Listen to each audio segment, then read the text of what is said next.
509페이지. 무슨 어디 부평에서는 대회 타방 갔어. 예전에 보면 미경이랑 오늘 대회가 있어?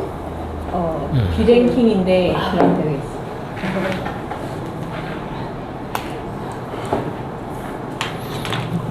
509페이지입니다. 509페이지. 509페이지. 예. 위에서 두 번째 문단, 첫 번째 문단은 지난번에 읽었고요, 그죠? 이제 하지만 개인의 해방에는 대가가 따른다 이거. 개인의 해방. 이제 지난번에 그 말씀드렸습니다. 그러니까 그러니까 과거 원시.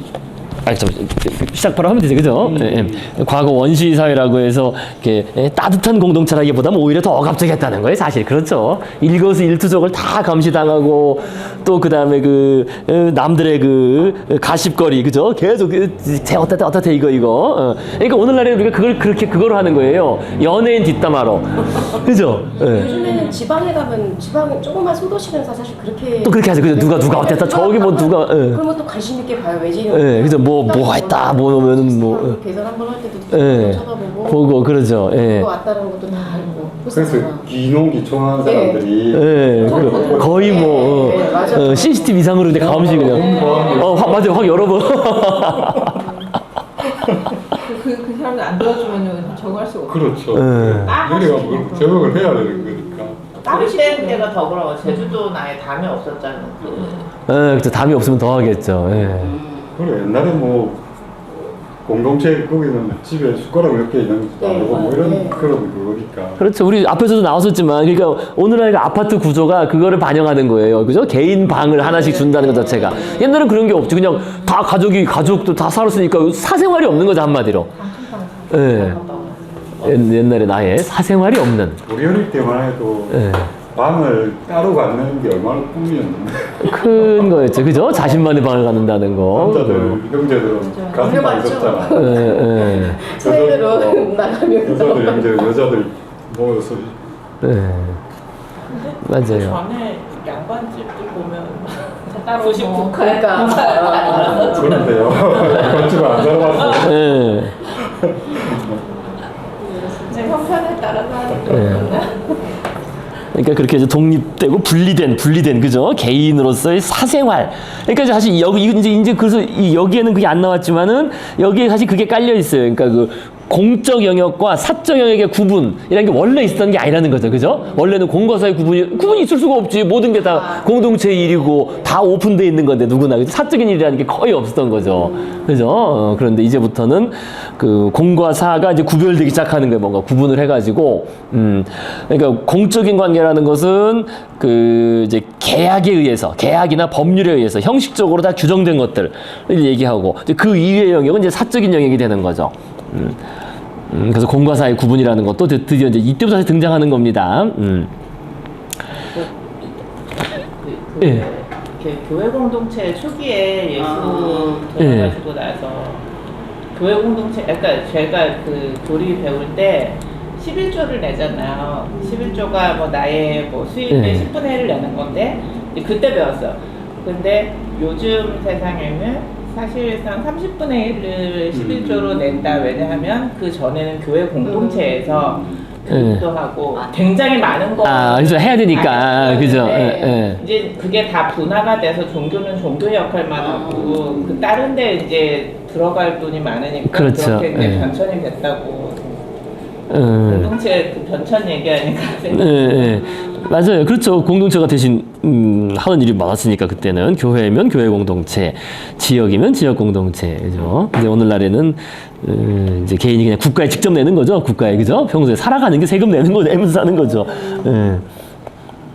맞아요. 그래서 개인의 해방에는 이제 대가가 따른다. 이제 그 대가가 이제 여러 가지가 있죠. 여러 가지가 있는데, 지난번에 이제 한 가지 얘기했던 거는 이제 감정적인 어떤 연대감. 그죠? 요거 지난번에 얘기했었죠. 그죠? 그게 그렇게 분해되는 바람에 우리가 더 깊은 외로움과 허전함을 느낀다. 그래서 그것은 지난번에 나왔던 겁니다. 그죠? 우리가 어떤 그러니까 누가 우리한테 정말 필요하고 나랑 그죠? 끝까지 나를 지켜줄 사람이고 이런 건지를 평가해주는 결정적인 평가 사건이 부족해서 그죠? 그 우리가 어떤 허전함, 그죠? 허전함 같은 그런 것을 느낀다. 그런 얘기가 이제 돼 있습니다. 그래서요, 어쨌든 509페이지 계속, 그죠? 계속, 보시면요, 그맨 위부터 계속 보있습니다. 걔네가 해방한 대가가 따른다. 현대의 많은 사람이 강력한 가족과 공동체를 상실한 데 대해 슬퍼하며 인간미가 없는 국가와 시장이 우리 삶에 미치는 영향력 때문에 소외되고 위협당한다는 느낌을 받는다. 소외된 개인으로 구성된 국가와 시장은 강력한 가족과 공동체로 구성된 국가와 시장에 비해 그 구성원들에게 훨씬 더 쉽게 개입할 수 있다. 지난번에 나왔던 것처럼, 그죠? 고층 아파트 주민들이 아파트 수익에게 주어야 할 급여액조차 합의하지 못하는 마당에 어떻게 이들이 국가에 저항하려 기대할 수 있단 말인가. 이게 이제 이렇게 한번 와야 되고 나니까 참 다시 뭉치는 게 어렵죠. 그죠? 바로 앞집에 있는 사람이 누군지도 모르고, 옛날엔 뭐 이웃 사촌이라 그래가지고 했지만 뭐 없죠, 이제는. 그죠? 진짜 아파트 같은 경우 생각해보면 앞집이 옆집. 그 제가 어릴 때만 해도 처음 뭐 이사 가고 할 때도 아파트에 이사 가면 떡 돌리고, 그죠? 근데 요즘엔 떡 돌리러 가면 왜 왔나, 왜 왔나? 이거 먹어도 되나 뭐 이런.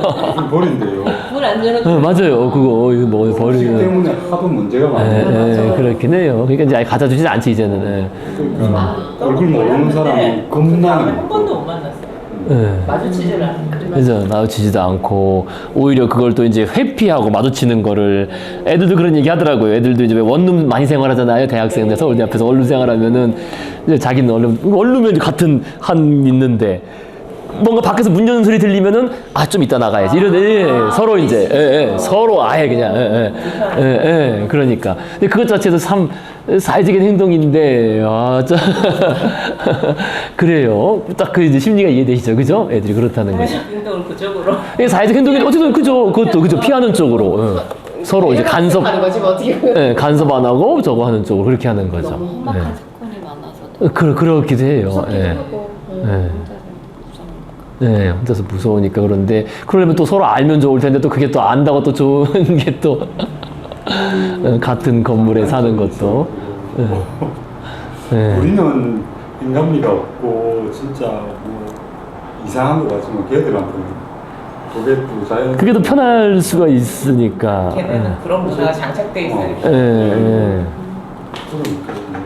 뭐 어느 게 좋다 뭐 이렇게 할 사람이 어려워요. 또 카드 각자 내는 거 그것도 나 너무 신기하더라고. 그죠? 같이 먹어도 다 각자 다 계산하고 나가죠. 카드를 각자 내. 각자 내일에서. 같이 술 먹었어도 다 그냥 다 끌고 나가요. 요즘 어른들도 그래. 어른도 그렇게 하더라고요. 카카오페이도 다 분할해서 해주잖아요. 다 친구들 흡사하려면 너무 편하게 그쪽으로 다 얘기를 하더라고요.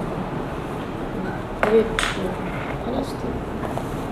그렇게 안 사는 사람들은 굉장히 저는 이상할 것 같거든요. 처음에는 그런데 갔을 그게 때는 모임 하는 이상했죠. 사람들한테 부담이 없는 것 같아요. 왜냐면 우리 손님들도 맞아요. 뭔가 돈에서 내잖아. 내는 사람만 내요. 네, 근데 이제 네. 안 내는 사람은 부담스러운 거예요. 네. 근데 그때 또 목돈이 되는 거야. 왜 항상 참석하는 건 아니고. 근데 각자 딱 자기 거 먹은 거 자기 계산하니까 거기에 플러스 뭐 얼마 정도 되니까 반대로 그게 부담이 없다. 얻어먹는 게 싫어서 안 나오는 사람도 있어요. 맞아요. 그걸 언제부터 우리 또 n분의 1 해가지고 가위바위보 해가지고 그 나머지 조금 덜을 내는 거 뭐 이런 거 재밌거든요. 가위바위보에서. 네, 가위바위보 해가지고. 근데 그러니까 너무 재밌는 거야. 서로 부담이 없는 거예요. 예를 들면 그냥 가위바위보에서 진 사람이 뭐 예를 들면 다른 사람 2만 원 내면 그 사람은 3만 원 내는 그거 재미도 있고. 그런 게 어떻게 보면 자연스럽게 정착이 되나? 예. 되게 계산을 하는 사람들도 있어요. 그 둘이 만나서 이번에 내가 냈으면 맞아요. 맞아요. 자기가 내야 돼, 자기가. 그러니까 다음에 만나기 싫으면 내가 내고 끝내면 되는데 이제 내가 얻어먹으면 그 다음에 또 만나야 돼요. 그게 부담이 돼가지고. 그런 사람도 있어. 너 술 한 병 더 먹었잖아, 다음에. 맞아요. 그런 것도 있어요. 그거를 술기운에 또 기억. 술 기운에. 저런 장난 아니야. 술을 먹는 사람들은 술값은 딱 빼고 계산한다. 그러면 진짜 술을 먹으니까 안주빨 엄청 세웠을 거 아니야.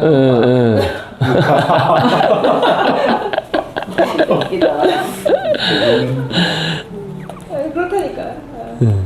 그것도 참 까다로운 문제예요. 그것도 그때. 근데 아이들은 어쨌든 꽤 나름 이제는 그죠? 지금 아이들은 나름 뭔가 그죠? 뭔가 컨센서스가 있어가지고 알아서 다다닥 하는. 그게 처음 시작인데 몰랐는데 각자 좋아하는 술을 준단대요. 우리 이해가 그게 몇 년 전에 들었는데 깜짝 놀랐지. 그럴 수가 있어. 각자 자기 좋아하는 술을 시켜서 뭐 막걸리, 소주, 맥주 뭐 이런 거. 그냥 자기 것만 먹는 거. 청파. 이런 때 상상이 안 가잖아요. 나무 다 먹어. 정이 없어 보이는 저 되게 이상한데 지금 너무 잘 알아. 걸고 가든지 뭐 먹던지. 그게 이제 자기 취향대로 이제 눈치 안 보고. 그렇죠. 눈치 안 보고 취향대로 돈도 자기가 내고. 내가 먹는 그렇게 깜짝 놀랐는데 가고 있더라고. 근데 지금 다른 데는 어쩐지 모르겠는데 그런 얘기도 들어가지고 그런 무리도 있다 이거지. 굉장히 합리적이긴 하죠. 뭐 분란의 소지도 없고. 합리적인데 예. 우리는 그러니까 세대가 사기 싫잖아 이러고. 약간 저희는 중간에 그죠? 너무 아니에요. 이것도 아니고. 예. 그러니까 그는 나름대로 그 무리들과 한번 놀 수밖에 없어. 그래서 거기 또 젊은이들하고 낄 수도 없고 예. 불편하니까 또. 맞아. 자, 계속 보시겠습니다. 그래서 국가와 시장과 개인 간의 거래는 쉬운 일이 아니다. 그래서 국가와 시장은 서로의 권리와 의무에 대해 의견이 다르며, 그러니까 개인은 국가와 시장이 둘 다 너무 적게 주면서 너무 많이 요구한다고 불평한다. 그죠? 개인적 관점에서는 그렇죠. 항상 국가한테도 많은 세금을 내고 시장한테도 많이 착취를 당하고 그게 나오잖아요. 그죠? 많은 경우 개인은 시장에 착취를 당한다. 이 맞긴 맞는 말이에요, 사실. 그래서 국가가 군대와 경찰, 관료를 고용하는 것은 개인을 보호하기 위해서가 아니라 처벌하기 위해서인 경우가 많다. 하지만 아무리 불완전하게라도 이런 거래가 작동한다는 것은 그 자체가 놀라운 일이다. 수없이 많은 세대를 걸쳐 이어온 인류의 사회계약을 위반하는 것이기 때문이다. 그러니까 수백만 년에 걸친 진화의 결과 우리는 스스로를 공동체의 구성원으로서 생각하면서 살아가도록 설계되었지만, 그죠? 정말 수백만 년 동안 우리는 뭐 20, 30명, 뭐 3, 40명, 50명, 100명 안 넘는 항상 그렇게 살아왔는데, 근데 그렇게 설계됐죠. 우리 그 뇌 자체도, 그죠? 그때 배우셨잖아요. 그 던바의 수 150명, 그죠? 딱 그 한도 내에서 이렇게 모아서 살아가도록 설계가 됐는데 불과 2세기 만에 우리는 소외된 개인이 되었다. 그저 그 공동체 다 흩어져 버리고. 그래서 문화의 무시무시한 힘을 이보다 더 잘 증언하는 사례는 없다. 일종의 그 픽션, 그죠? 픽션, 허구를 믿으면은, 그죠? 허구라는 게 그 개인화된 인권, 그죠? 개인화된 인권과 뭐 국가의 신화, 이런 거를 믿고 나면은 이렇게 된다는 거예요. 허구의 힘을, 그죠? 이보다 더 잘 증언하는 사례는 없다. 이렇게 다시 읽을 수 있겠습니다. 허구, 즉 상상의 산물. 좀 이따 다시 나옵니다. 현대사회에서도 핵가족은 완전히 사라지지 않았다. 국가와 시장은 경제적, 정치적 역할의 대부분을 가족에게서 빼앗으면서도 일부의 중요한 감정적 기능은 남겨두었다. 이게 이제 바로 사적 영역이라는 거예요. 이게, 그죠? 이게 사적 영역. 그러니까 사적 감정이라는 거지, 그죠? 그 집안 내에서의 가족 간의 우애, 부부 간의 사랑, 이런 거는 이제 사적인 영역이다라고 이렇게 얘기하는 겁니다. 그 감정적 기능은. 그래서 현대 가족은 국가와 시장이 아직은 제공할 수 없는 사적인 욕구, 그죠? 욕구를 제공하기로 되어 있다. 그러니까 아직은 이제 그걸 제공할 수 없다, 그죠? 사적인 것, 그 현대 가족, 그죠? 핵가족.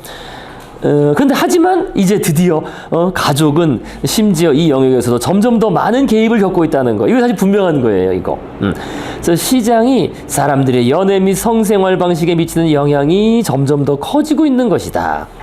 전통적으로 가족이 중매쟁이의 역할을 맡았지만 오늘날 연애와 성적 선호를 조종하고 그것을 얻도록 도와주는 것은 시장이다.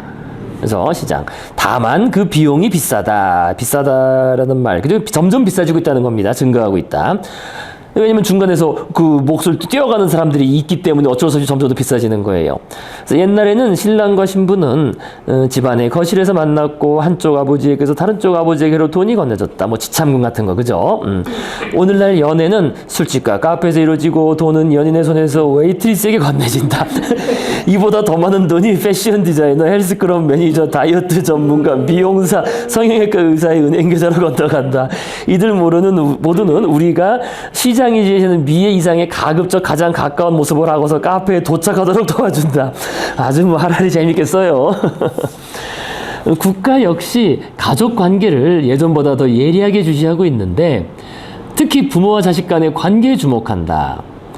이거 맞는 말이에요. 부모와 자식 간의 관계. 그래서 부모에게는 아이들을 그 정부의 학교에 보내 교육해야 할 의무가 있다.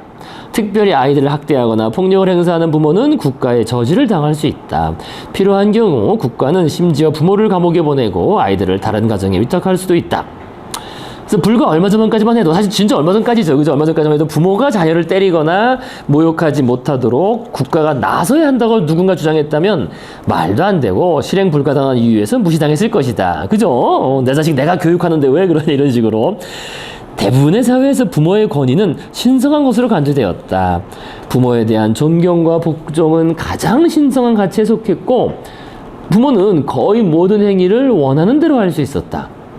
그래서 신생아를 살해하거나 아기를 노예로 팔거나 딸을 나이가 2배가 넘는 남자와 결혼시키는 것이 모두 가능했다. 오늘날 부모의 권위는 완전히 후퇴했다. 이게 이제 지난번에 얘기가 나왔던 거죠. 그래서 젊은이들은 연장자의 말을 따를 의무가 점점 줄고 있고 이에 비해 부모들은 자녀의 삶에서 무엇이든 잘못된 것이 있으면 비난을 받는다. 그러니까 이것도 참 문제인 거예요. 그죠? 자녀가 잘못했으면은 예, 부모는 욕을 먹는데 예, 근데 내보고 마음대로 가르치지 못하겠다 하면서 그죠? 예, 이게 그 비대칭적인 거죠. 비대칭적으로 부모의 책임은 계속 묻고 있는데 예, 그만큼 그 어떤 권위나 이런 거 권한을 인정해주지 않는. 그래서 그 다음도 재밌어요. 엄마 아빠는 스탈린 치하의 여론 조작용 재판에 출석한 피고인처럼 프로이트 법정에서 비난을 받는 곤경에 처하게 됐다. 그러니까 애가 뭐 잘못하면은 네가 어릴 때 뭔가 잘못 가르쳐가지고 이렇게 된 거 아니냐 이런 식으로 계속 묻고 왜 그 애를 따뜻하게 보살피지 않았느냐. 요즘 사실 맨날 프로그램도 그런 거 아니에요. 뭐 금쪽 뭐 이런 것도 있더라고요. 그래서 애들 나오고 근데 다시 결국 부모가 잘못해서 아이가 달라졌어요. 맞아 강아지도 그렇고 그죠 다. 이거 세상에 나쁜 개는 없다. 예. 주인이 잘못한 거래. 종 자체가 써놓은 것도 있잖아. 포에는 써놓고 써놓고 주인이 가르치기 나름이라는 우리 거. 가르치지 않는 게 너무 싸워. 그러니까 참 부모 힘드네요. 그죠? 개도 돌봐야 되고 애도 돌봐야 되고 제대로 키워야 되고. 예. 어쨌든 그래. 선생님은 그래 선생님이 너무 힘들죠. 근데 교대 앞에 인권조례 폐지하라고 막 이렇게 플래카드 붙어있더라고요. 아 그래요? 못 봤네. 예, 인권조례. 학생 인권조례. 맞아요. 예. 해줘야 돼요 진짜. 예, 폐지해야 돼요. 예. 아예 뭐 교육 자체가 안 되죠 사실상 그죠? 예. 또 그걸 악용하고 들어오거든요 그죠 애들이 이제는 애들도 그렇고 부모까지 막 그러고 그죠? 학부모들도 얼마 전에 초등학생이 그 경찰한테 한판 뜨자고 했던 그 영화. 근데 중요한 건 그 부모가 그 경찰 고소했다? 그 아 동영상이 그래요? 있거든. 고소했어. 미성년자인데. 왜 그 중학교 저희 애 다니던 중학교 애가 그 보온병에다가 소주를 학교에서 마시고 완전 학교에서 난동을 부렸는데 그거를 엄마가 걸었어. 학교에서 애 제대로 케어 못했다고. 그거 먹게 했다고. 아니 싸우는 걸 그러니까 체크 애가 술 먹기 제지를 못했다고. 무슨이야 그게? 어떻게 몰래 먹는데 어떻게 해? 물병에다가 그러니까. 사가지고. 근데 그거 엄마 아빠도 또라이지. 우리 옛날 같았으면 저희가 잘못했다고 죄송하다고 그러니까. 말했다고. 그러니까 애는 엄마한테 혼나고 선생님한테 혼나고 그거 다 혼났어야 되는데 그러니까. 아무한테도 아무한테 혼나지 않죠 아무한테도 그래서 맞아요 아무한테 혼나지 않죠 얘는 이게 옛날에 저희 학교에 그런 일이 있었어요. 그러니까 우리 애랑 동기인데 졸업을 일주일 남겨놓고 퇴학당했거든요. 왜 그런 줄 아세요? 그러니까 수능 끝나고 다른 학교 가고 있는데 여자 화장실 가가지고 선생님 몰카를 찍은 거야. 맞아. 그랬는데 근데 그거를 진짜 좀 그랬던 게 애가 예전에도 전적이 있는데 근데 이제 그게 뭐 확실한 증거가 없고 이래저래 이제 뭐 해가지고 이제 예전에도 그런 적이 있었는데 이 부모가 조금이라도 약간 학폭 그런 게 열렸을 때 부모가 조금이라도 숙이고 들어왔으면 아마 퇴학까지는 안 했을 거예요. 왜냐면 왜 퇴학을 줬냐면요. 일주일밖에 안 남은 상태에서 정학도 의미가 없고 아무런 처벌도 의미가 그렇죠 그 의미가 없죠 그러니까 얘를 벌할 수 있는 방법은 퇴학밖에 없는데 저도 사실은 솔직히 부모들 입장에서 저는 약간 반대하는 그런 거였지만 그렇게 결정한 것도 이해가 가더라고요. 선생님 자체가 선처를 안 하겠다고 얘기를 했거든요. 너무 상처를 많이 받아서 힘들었고 그래서 그 얘기를 하더라고. 얘가 만약에 지금 징계를 안 받고 사회에 나가면 또 그렇죠. 그렇겠죠. 이제 더 큰 범죄자가 되는 거죠. 이제는 이제 구속이잖아. 성인 딴데서 보면. 애가 너무 천연덕스럽게. 얘가 너무 아니라 막 뻔뻔하게 아니라 자기 그냥 그러니까 그게 참. 거기다가 부모도 똑같았던 거예요. 부모도 그런 거죠. 네. 잘못의 기운이 없어. 반성의 반성에. 기미는 1도 없었죠. 그래서 제가 잘 지도하겠습니다. 그리고 인정하고 그랬어야 되는데 부모조차도 애가 아니란데 왜 그러는 이런 식으로 뻔뻔하게 나오니까. 그러니까 참 한편으로는 아까 말씀드린 것처럼 서로 이제 마주치지도 않고 피해 안 주려고 하는 게 일반화되어 있는데 또 아주 완전 그 막말로 또라이들 같은 경우도 있어요. 그죠? 이 틈을 또 노리는. 결국 그 부모가 아이 인생을 망치는 거예요. 예, 결국 좀 망치게 되죠. 그렇게 되면은. 나중에 어디 가서. 검정고시 해가지고 또 그런 애 있잖아요. 예. 누구냐 걔처럼 그 누구냐 그 사람 아들처럼 서울대 갔잖아. 걔는 뭐 검정고시에서 뭐 됐겠지. 학교로 갈 수 있겠지. 그럼 정신. 이런 또라이 같은 애들이 있으니까 이게 가깝게 하고 그게 더 못하는 것 같아요. 맞아요. 그런 게 있어요. 그러니까 점점 더 조심하게 되잖아요. 그러니까 그게 참 그러니까 결국은 법이나 국가의 영향력이 더 커질 수밖에 없어. 점점. 그래서 또 법은 또 개입하려고 그러고. 근데 그러면 또 그것이 지난번에 말씀드린 것처럼 또 부작용이 또 생겨요. 의도하지 않은 결과가 또 나오고. 사실 그게 문제인 거예요, 그게. 항상 그 자유주의와 그 개인주의의 그래서 결국 돈 버는 건 변호사들 계속 그게 왜냐면 법률이 계속 나중에 저희가 언제 그 수업할 텐데 그래서 법률이 계속 증가하면은 당연히 그 법률을 건드릴 일이 많아지기 때문에 소송과 갈등과 그런 거를 관리할 일이 더 늘어나기 때문에 뭐 미국 같은 경우도 변호사 증가에 따라서 소송 건수도 늘어나잖아요. 같이 늘어나잖아요. 그러니까 사회를 불가능한 날이 오지 않을까. 사회가 이렇게 빨리 변하는데 법은 어쨌든 만들고 제정해서 발효되는데 그게 너무 오래 걸리는데 이거 발효되고 나면 또 다른 불가능한 날이 올 수가 있죠. 이제 그러면 이제 말 그대로 혁명이 일어나는 거죠. 그러니까 뭐 말 그대로 혁명인데 사회가 이제 한번 크게 바뀌는 식으로 올 수가 있겠죠. 한편으로는. 근데 그 바뀌려면은 뭔가 어떤 새로운 상상의 질서를 어떤 정치 질서를 잘 만들어낸 사람이 있으면은 바뀔 수가 있겠죠. 이제는 예속 관계가 너무 커져가지고 저울이 한쪽으로 너무 기울어가지고 자체로 뒤집어 엎을 수 있는 뭐 동력을 만들어내기가 쉽지 않은 것 같아요.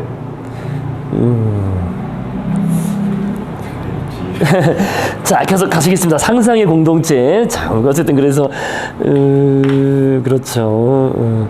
상상의 공동체. 핵가족도 그렇지만 공동체 역시 공동체가 좀 넓은 의미입니다. 그때 아까 말씀드린 뭐 지역 공동체, 이웃 간의 관계일 수도 있고 아니면은 조금 대규모의 그 혈연 공동체일 수도 있고. 그래서 핵가족도 그렇지만 공동체 역시 아무런 정서적 대체물을 남기지 않고 세상에서 완전히 사라질 수는 없었다. 그러니까 공동체는 지금 다시 말씀드리면 핵가족이 몇 개가 이렇게 모인 거예요. 여러 개가 모인. 그러니까 한 옛날로 따지면은 뭐 한 수백 명 정도. 마을 공동체는 수백 명 되잖아요. 그죠? 뭐 그 정도. 수백 명에서 뭐 아니면 한 1000명, 뭐 2000명 정도 되는 그런 공동체. 그래서 오늘날 시장과 국가는 과거에 공동체가 제공하던 물질적 필요의 대부분을 충족시켜주고 있지만 이와 함께 같은 부족민 사이에 느끼던 유대감도 충족시켜줘야 된다. 같은 부족민, 그러니까 같은 언어를 사용하는 그래서 시장과 국가는 상상의 공동체를 육성함으로써 그 일을 해낸다. 수백만 명의 낯선 사람을 포함하는 이 공동체는 국가적, 상업적 필요에 맞게끔 만들어졌다. 그래서 모든 상상의 공동체는 이게 재밌지만 정확해요. 그러니까 상상의 공동체는 실제로 서로 알지는 못하지만 서로 안다고 상상하는 사람들의 공동체다. 옛날에 처음 배운 거 아니에요? 네, 그렇죠. 근데 여기 서로 알지는 못하지만 서로 안다고 상상하는 거죠. 그러니까 이것은 새로운 발명이 아니다. 그래서 왕국, 제국, 교회는 상상의 공동체로 수천 년씩 기능해 왔다. 그러니까 뭐 교회에서도 뭐 다들 뭐 형제 자매님들 얘기하는 그 표현 자체가 그런 거예요. 그죠? 서로 실제로 모르지만 처음 만난 사람도 다 형제 자매가 되고, 그죠? 다 그 서로 모르지만 우리 외국에서 만나면 다 같은 대한민국 국민이 되는 거고, 그죠? 그러니까 안다고 상상하는, 그죠? 그런 사람. 그겁니다. 상상의 공동체. 그래서 고대 중국에서는 수천만 명의 사람들이 서로를 단일 가족의 구성원으로 보았다. 그죠? 천자가 그들의 아버지였다. 그래서 중세에 수백만 명의 독실한 무슬림은, 그죠? 무슬림들도 그렇죠. 무슬림들. 무슬림은 그들 모두가 위대한 이슬람 공동체의 형제자매라고 생각했다. 하지만 이런 상상의 공동체는 서로서로 잘 알고 지내는 수십 명으로 구성된 친밀한 공동체의 보조 역할에 불과했다. 친밀한 공동체는 구성원의 감정적 필요를 충족시켰으며 모두의 생존과 복지의 핵심 요소였다. 지난 2세기 동안 친밀한 공동체는 말라 죽었고 그에 따른 감정적 공백을 채우는 역할은 상상의 공동체가 맡게 되었다. 감정적 공백. 자, 그래서요 상상의 공동체가 부상한 사례 중 가장 중요한 두 가지가 이제 국민이가 국가입니다. 네이션. 여기 이제 번역이 약간 이 내셔널리즘이란 단어를 이제 번역할 때 네이션이 그죠 국민이라고 할 수도 있고 국가라고 하기도 해서 여기 좀 번역이 약간 혼재돼 있어요. 어쨌든 네이션. 오늘날 우리가 생각하는 국가의 국민을 생각하시면 됩니다. 그래서 국민과 소비 공동체 두 가지입니다. 그래서 국민은 국가가 만든 상상의 공동체다. 같은 대한민국 국민 뭐 이런 식으로 그죠? 그래서 소비 공동체는 시장이 만든 상상의 공동체다. 그래서 둘 다 상상의 공동체임의 분명한 까닭은 시장의 모든 고객이나 한 국가의 모든 구성원이 과거 한 마을 사람들이 서로 알던 것만큼 실제로 잘 아는 것은 불가능하기 때문이다. 그죠? 그래서 독일 사람 누구도 자신이 속한 국가의 다른 국민 8천만 명과 친하게 알고 지낼 수는 없다. 그래서 유럽 공동시장의 고객 5억 명도 마찬가지다. 그죠? 자, 그 다음 문단. 그래서 요게 이제 두 가지가 결국 된 게 소비지상주의하고 민족주의가 연결이. 그러니까 민족주의가 요게 그러니까 내셔널리즘이에요. 내셔널리즘인데 그거를 번역하면은 사실은 국가주의라고 번역하는 게 좀 더 맞거든요. 오늘날 개념으로는요.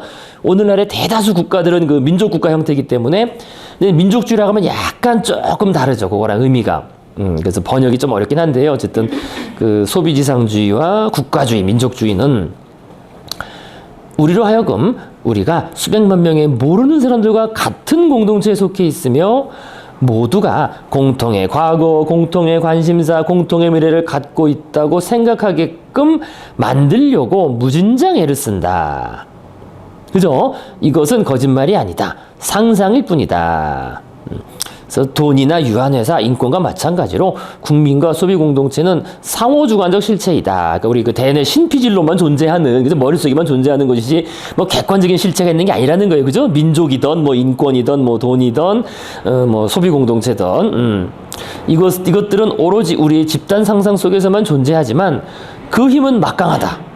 그죠? 그래서 독일인 수천만 명이 독일이라는 국가의 존재를 믿고 독일의 국가 상징을 보면 흥분하고 국가의 신화를 거듭 이야기하고 국가를 위해 돈과 시간과 팔다리를 기꺼이 희생하려 하는 한 독일은 언제까지나 세계의 강대국으로 남을 것이다. 그죠? 같이 그 대규모 협력을 함으로써 독일이라는 그 허구 픽션을 통해 대규모 협력을 함으로써 강대국이 될 거다. 그래서 국가는 상상의 존재라는 자신의 속성을 숨기려 최선을 다한다. 그죠? 그래서 대부분의 국가는 자신이 자연적이며 영원한 실체라고 어떤 시원적, 아주 기원적인 그 시기에 모국의 흙과 사람들의 피가 섞여서 창조된 존재라고 주장한다. 하지만 그런 주장은 보통 과장된 것이다. 오랜 옛날에도 민족은 존재했지만 그 중요성은 오늘날보다 훨씬 적었다. 그러니까 원래 이제 민족이라는 단어는 같은 언어가 통하는 사람이라고 말씀드렸습니다. 그래서 언어가 통하는 같은 지역 출신 사람들. 그래서 국가의 중요성이 오늘날보다 훨씬 떨어졌기 때문이다. 그러니까 중세 뉘른베르크 주민이 국가 독일에 대해 뭔가 충성심을 느꼈을 수는 있지만 자신의 욕구 대부분을 채워주는 가족과 지역 공동체에 대한 충성심과 비교하면 그리 크지는 않았다. 근데 요거는 좀 약간 잘못 쓴 것 같은데, 그죠? 중세에는 뭐 국가 독일도 없었고, 그러니까 만약에 충성심을 느꼈다면은 그 자기 왕한테, 그죠? 자기 그 지역의 기사한테 충성심을 느끼고 또 그 기사 위에 있는 왕, 그죠? 그 어떤 군주, 지역 군주한테 충성심을 느끼고, 그러니까 충성심의 대상이 실제 그 사람이었겠죠. 요 경우에는, 요런 경우에는. 물론 이제 그 하나로 공동체로 묶은 것 자체는 그 상상의 산물이지만은요, 공동체라는 것 자체가. 자, 게다가 고대에서 국가가 어떤 중요성을 지녔든 간에 지금껏 살아남은 국가는 뭐 거의 없다. 뭐 사실상 하나도 없죠. 그러니까 현존하는 국가 대부분은 산업혁명 이후에야 만들어진 거잖아요. 사실은 그렇잖아요. 그죠? 그전에는 다 그런 게 없었지. 사실 국가라는 게 어디 있어요? 없었습니다. 네. 그죠? 왕국이라는 것은 이런 것보다는 그냥 그 혈연 관계나 이런 것에 따라서 그죠? 지역으로 이렇게 상속받은 영지 위에 사는 사람들이 그냥 같이 하나의 왕국이 됐던 것뿐인 거죠. 이제 그러나 지금 의미의 국가, 민족 국가는 없었다는 겁니다. 자, 그래서요. 중동에는 그런 사례가 수없이 많다. 시리아, 레바논, 요르단, 이라크는 프랑스와 영국 외교관들이 그 지역의 역사와 지리, 경제를 무시하고 모래 위에 아무렇게나 그어놓은 경계선의 산물이다. 그렇죠? 그죠? 이쪽 그 중동, 그죠? 그래서 1918년 그러니까 1차 세계대전 끝난 다음에, 그죠? 1차 세계대전이 끝날 때 이 외교관들은 지금부터 쿠르드인, 바그다드인, 바스라인은 이라크인이 된다고 결정했다. 뭐 선을 그어버린 거예요. 그래서 누가 시리안이 되고 누가 레바논인이 될 것인가를 결정한 것은 프랑스인이었다. 그죠? 그래서 사담 후세인과 하페즈 알 아사드, 지금 그죠? 그 후세인은 옛날 이라크 대통령이었고 이제 이 아사드는 지금 그 시리아, 그죠? 아직까지도 버티고 있는 시리아 독재자 아니겠습니까? 아사드는 영국과 프랑스가 만들어낸 자신의 나라에서 국가의식을 육성 강화하기 위해서 최선을 다했다. 하지만 원래 없던 거니까, 그죠? 원래 없던 거니까 국가 이라크나 시리아가 영원하다는 과장된 연설은 공허하게 들렸다는 거예요. 그죠? 그 다 쪼개진 부족들한테는 그게 들리지 않는다는 거죠. 아무것도 없는 곳에서 국가를 창조해낼 수 없다는 것은 당연한 소리다. 아무것도 없었는데 뭐, 그죠? 그냥 그 영국, 프랑스가 이렇게 선 그어놓은 거 가지고 하나의 국가가 나올 수 없다는 겁니다. 자, 그래서 이라크나 시리아라는 이런 그 상상의 산물이죠. 그죠? 상상의 산물을 건설하기 위해 열심히 했던 사람들은 실제 역사, 지리, 문화적 원자재를 활용했는데 그중 일부는 수천 년 된 것이었다. 그래서 사담 후세인은 아바스 왕족 칼리프의 지위와 바빌로니아 제국의 유산을 채택했으며 이제 그게 자기네들의 역사, 오랜 역사다. 그래서 하나로 묶으려고 했다는 겁니다. 그래서 자신의 정예 기갑부대 하나에 함무라비 사단이라 이름 붙이기까지 했다. 이런 식으로요. 하지만 그렇다고 해서 이라크가 고대부터 이어서 내려온 존재로 바뀌는 것은 아니었다. 내가 밀가루와 오일, 설탕으로 케이크를 굽는다고 하자. 그 모든 재료는 지난 2년간 부엌 옆 창고방에 들어있던 것이지만 그렇다고 해서 케이크 자체가 2년 된 것이라는 의미는 아니다. 그죠? 그러니까 수천 년 된 그 재료를 활용해서 뭘 만들어내려고 한더라도 그 만들어진 것 자체는 최근에 만들어진 얼마 안 된 그런 상상의 산물이라는 겁니다. 오늘날 우리가 믿고 있는 그 국가라는 것들이요 다. 그 다음에 이제 그 시장 얘기입니다. 시장. 최근 몇십 년간 국가 공동체는 소비자 집단에 의해 점점 더 빚을 잃어왔다. 그죠? 경제 공동체, 소비자 공동체가 더 힘이 이제 세지고 있다는 거예요. 점점. 다른가 봐요. 달라요? 조금 달라요. 좀 달라요? 달라서 많이 달라요? 문구는 다른데 그 안에 주제는 거의 같은 어쨌든 그 시장과 소비자 집단 얘기잖아요. 그래서 소비자 집단은 서로 직접 잘 알지는 못하지만 소비 습관과 관심이 동일하고 그렇기 때문에 스스로 동일한 공동체의 일부라고 느끼며 자신을 그렇게 규정한다. 이것은 아주 이상하게 들리는 이야기지만 우리 주변에는 그런 예가 너무나 많다. 그래서 가령 마돈나의 팬들도 이거 나와요? 안 나와요? 네, 나와요. 나와요? 예. 마돈나의 팬들도 그런 소비자 공동체를 구성한다.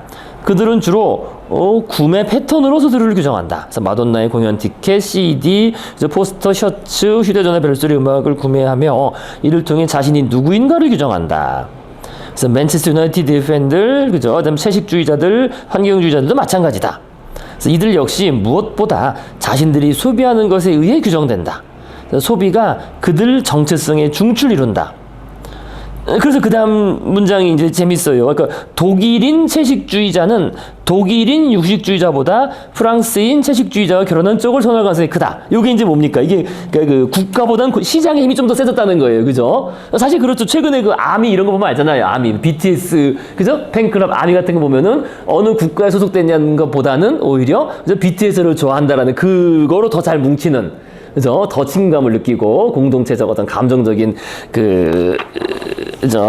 감정적인 그런 기능을 해주는, 요게 이제 그 마돈나 얘기 들었지만 오늘날엔 그 BTS 전 세계적인 그걸 생각하시면 더 쉽습니다. 그죠? 하나의 어떤 상상의 공동체, 소비 공동체로서 그 공동체가 제공해줬던 감정적 공백을 채우는 역할을 한다. 맞잖아요. 감정적 공백. 그죠? 감정적 공백을 채우는 역할을 하죠. 그죠? 그 사람들 그렇게 모여가지고.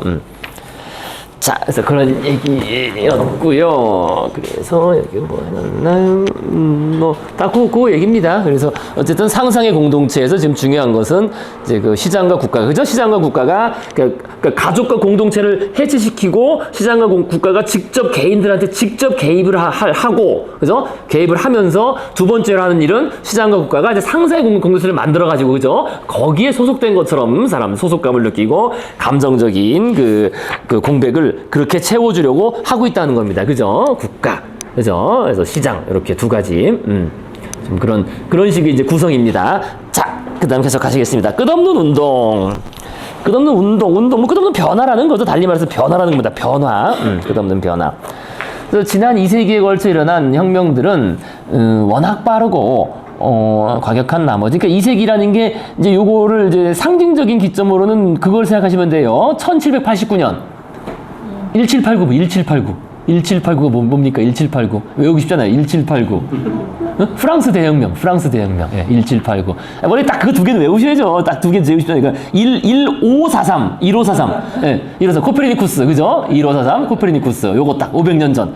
요게 이제 과학혁명. 지금으로부터 1543 코페르니쿠스. 그 다음에 1789. 요건 프랑스 대혁명. 그래서 프랑스 대혁명과 동시에 산업혁명이 그때 같이 진행됐어요. 그죠? 그 바로 앞에 1760년경에 와트가 증기기관 만들고 1789 그거부터 바로 산업혁명. 그래서 그때부터 이중혁명. 그래서 요게 2세기라는 게 그렇게 이제 딱 읽으시면 되는 겁니다. 대충 프랑스 혁명 200년 전이니까 프랑스 혁명과 산업혁명, 그죠? 같이 진행된 그 이후 과정 얘기하시면 되겠습니다. 1789 프랑스 대혁명, 이제 그 이후 같이 산업혁명과 더불어서, 그래서 그 우리가 더블 레보루션, 그러니까 이중혁명이라 그래요. 이중혁명의 시대.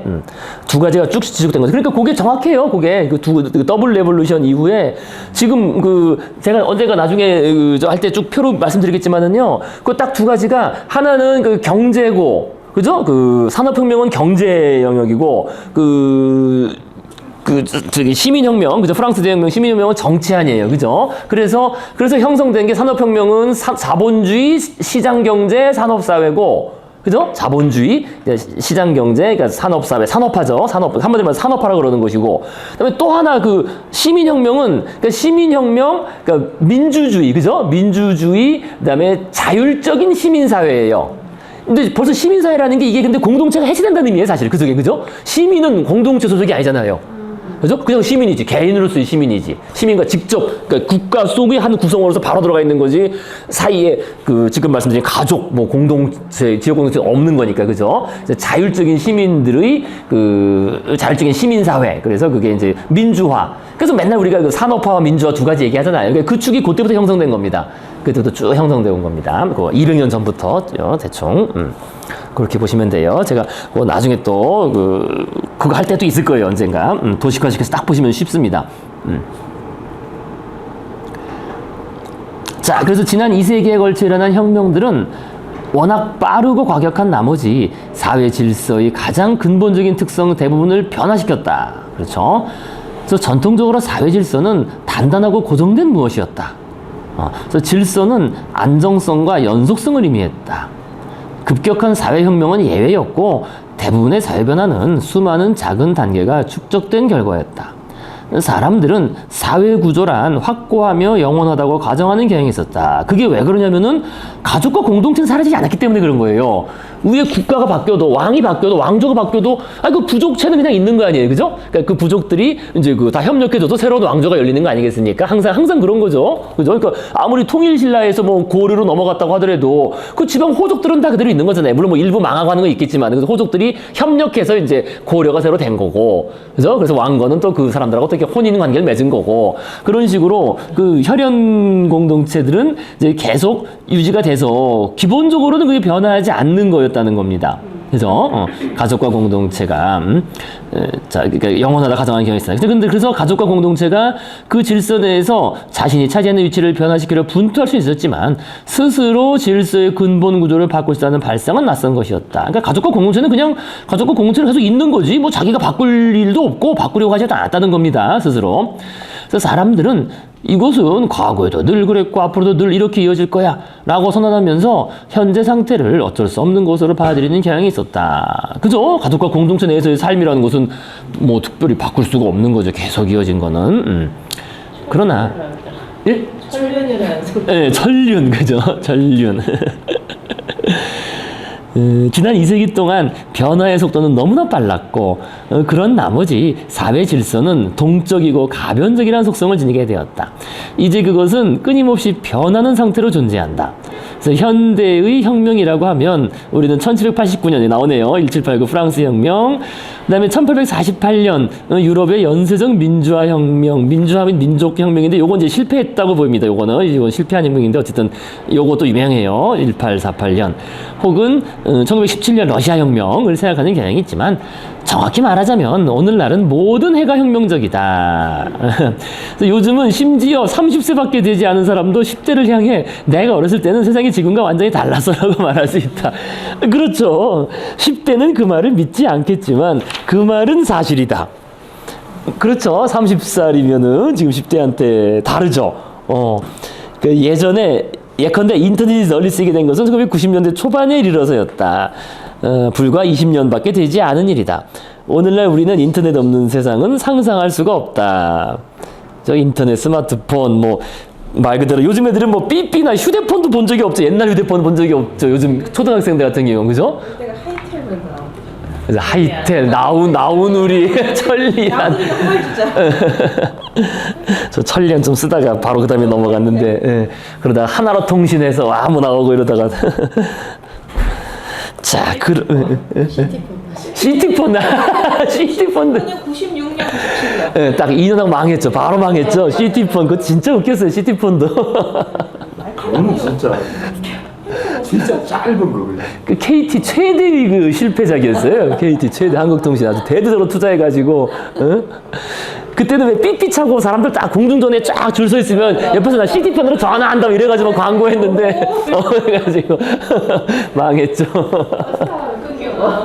아이고 머리를 끊겨. 시티폰 야 진짜 옛날 그 그렇죠. 요즘 애들은 뭐 상상도 할 수 없는 옛날은 어쨌든 자 그러므로 현대 사회의 속성을 규정하려는 모든 시도는 카멜레온의 색을 규정하려는 것과 비슷하다. 그래서 우리가 확신할 수 있는 유일한 속성은 끊임없는 변화다. 그러니까 변화한다는 것만 확실하다는 거예요. 그래서 우리는 여기에 익숙해져 대부분의 사람들은 사회 질서를 바뀔 수 있는 무엇, 우리가 마음대로 가공하고 개선할 수 있는 무엇이라고 생각한다. 현대 이전 지배자들의 주된 약속은 전통적 질서를 수호하겠다거나 심지어 잃어버린 모종의 황금 시대로 돌아가겠다는 것이었지만 지난 2세기 동안 정치에서는 구세계를 파괴하고 그 자리에 더 나은 것을 건설하겠다고 약속하는 것이 기본이었다. 그죠? 선거의 구호가 항상 이거 아니에요. 개혁. 그죠? 뭐 이런 거죠. 그래서 가장 보수적인 정당조차 현상을 그대로 유지하겠다고만 약속하진 않는다. 모든 사람이 사회개혁, 교육개혁, 경제개혁을 약속하고 어떤 때는 공약을 실천하기도 한다. 그죠? 그렇다는 겁니다. 자, 그래서 뭐 오늘날에는 뭐 변화 사이클이 5년이라고 봐요. 5년보다도 짧아졌죠, 이제. 그죠? 5년, 2년, 3년. 참. 이건 진짜 해마다 바뀌죠. 네, 진짜 해마다 바뀌어요. 맞아요. 해마다 뭐든 싹싹싹 바뀌죠. 자, 지각판의 움직임이 지진과 화살 폭발이라는 결과를 낳을 것이라고 지리학자들이 예측하듯이 격렬한 사회운동은 피비린내 나는 폭력을 분출할 것이라고 예측함직하다. 19세기와 20세기의 정치사는 끔찍한 전쟁과 대량 학살, 혁명으로 점철되어 있다는 이야기를 흔히들 한다.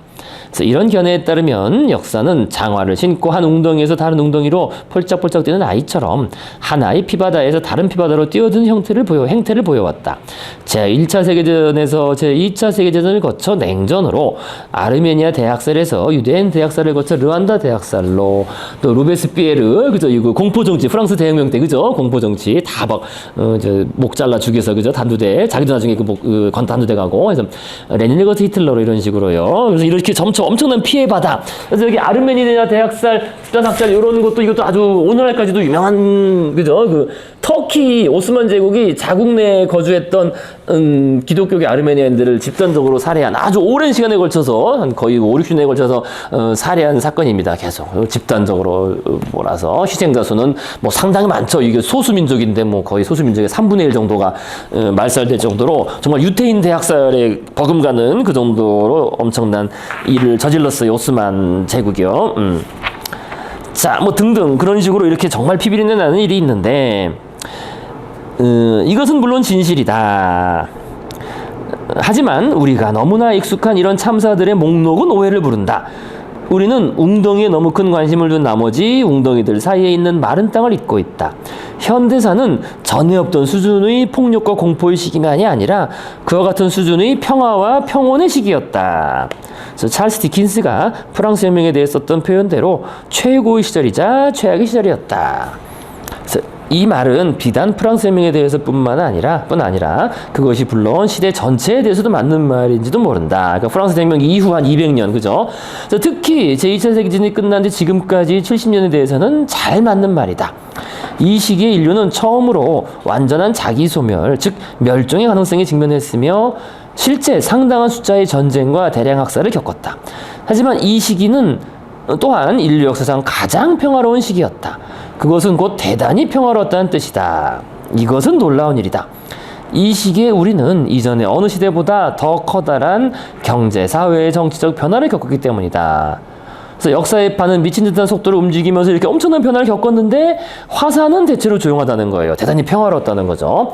그래서 새로 출현한 탄력적 질서는 질서가 붕괴되어 격렬한 분쟁이 일어나게 하지 않으면서도 급격한 구조적 변화를 억제하거나 반대로 촉발할 능력이 있는 것으로 보인다. 자, 이것이 어떻게 그런지는 이제 아주 미스테리한데요. 어쨌든 지금 얘기하고자 하는 것은 우리가 아주 그 오랜 평화의 시기에 살고 있다는 거예요. 현재 그 얘기를 하고 있습니다. 자, 그래서 근데 그 다음 얘기가 그 얘기인데요. 우리 뭐 잠깐 쉬었다가 그래서 그리고 전쟁이 점점 드물어질수록 한 번 발발하면 더욱 많은 관심을 끈다. 그래서 브라질 사람과 인도 사람이 누리는 평화를 떠올리는 사람보다 오늘날 아프가니스탄과 이라크에서 벌어지고 있는 전쟁, 이건 좀 벌써 10년 전 거니까요. 그걸 생각하는 사람이 더 많다. 그러니까 맨날 뉴스에 나오니까 이제 그게 전쟁이고, 하지만 사실은 브라질 그 수많은 인도 뭐 수십억, 수억 사람들이 사실은 상당히 평화롭게 살고 있는 거예요. 그래도 비교적 상당히. 이보다 더욱 중요한 사실이 있다. 우리는 집단 전체보다 개인의 고통에 더욱 쉽게 공감할 수 있다는 점이다. 하지만 거시적 역사 과정을 이해하려면 개인의 이야기보다 대중의 통계를 검토할 필요가 있다. 이게 이제 사람들이 지금 위에 말한 거랑 마찬가지 연속되는 얘기인데요. 그러니까 그 TV에 비춰지는 게 맨날 요즘은 우크라이나 전쟁이죠. 전쟁 막 터지고 그래서 야 아직도 전쟁이 많구나 이렇게 하지만 사실은 엄청 그 평화로운 시기라는 거예요. 사실은. 그래서 어디 갔지? 여기 요게 참 맞는 말이에요. 요게 그냥 쓴 말은 아닙니다. 그러니까 우리는 집단 전체보다 개인의 고통에 더욱 쉽게 공감할 수 있다. 그러니까 개인의 고통이라는 게 어떤 그 구체적인 이미지나 스토리가 있으면 더 크게 정석으로 공명한다는 거예요.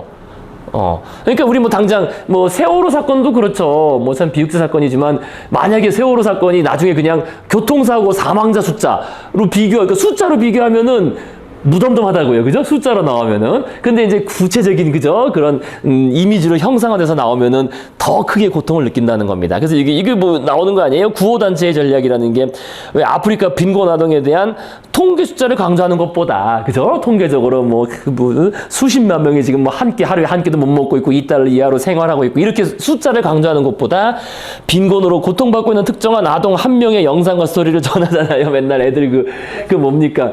아휴, 그것도 참, 초등학교 보낼 때 참 지겹다고 해야 되나? 뭐라고 해야 되나? 이걸 뭐라고 말도 설명 못하고 왜 맨날 써오라고, 편지 써오라잖아요. 영상 뭐 편지 써오라고 애들한테 숙제로 내주잖아요. 그죠? 돈 기부하라 그러고 왜. 하고 있는데? 유니세프였나? 그거 뭐죠? 그 단체가? 예? 사실 뭐, 유니세프. 유니세프도 있고. 편지 쓰고 사는 거, 저도 그거. 맨날 편지 쓰기 해가지고 뭐. 초등학교 때부터 해가지고. 예. 맨날 하려는 거, 그거. 맞아. 그 이름 뭐지?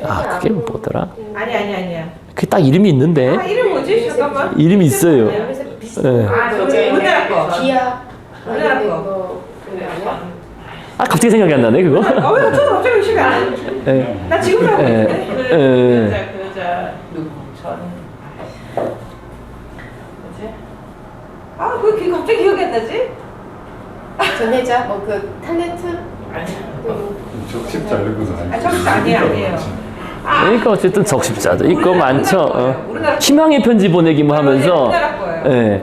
예, 우리나라 거예요. 희망의 편지 보내. 희망의 편지 이렇게 쓰면 되지 않아요? 희망의 편지? 이건 안 됐어요. 희망의 편지 보내기.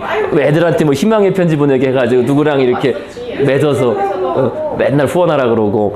아, 굿네이버스. 아, 굿네이버즈? 아, 굿네이버즈.